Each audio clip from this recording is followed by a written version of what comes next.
సత్య అన్నా నమస్తే. ఓటు మరే నీకేనా? బయట నుంచి శుద్ధి వచ్చా ఆపోజిట్ పార్టీలో తిరుగుతావంట.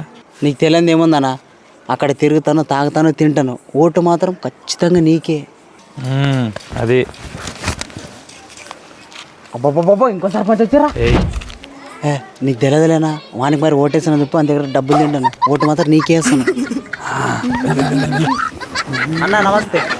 బయట నుంచి శుద్ధి వచ్చా ఆపోజిట్ పార్టీలలో తినేది, తాగేది, తిరిగేది, ప్రచారం తిరుగుతున్నావంట. నన్ను ఎట్టడి మంచి నీకు తెలియదానా? నాన్న కూడా మీ పార్టీ. అన్యాలకి ఓటేసాను చెప్పి కూర దుడ్లు తీసుకునేనే. నువ్వు మావును అన్నా, నా ఓటు ఖచ్చితంగా నీకే వేస్తాను. ఇదే మంచి ఛాన్స్ నీకు. తిను ఓటు మాత్రం మనకేలా చూడే.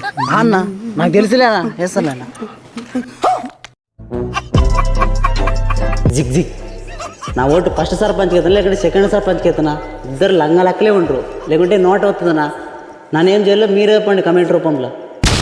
వీడియో నచ్చితే లైక్ చేసి ఫాలో చేయండి.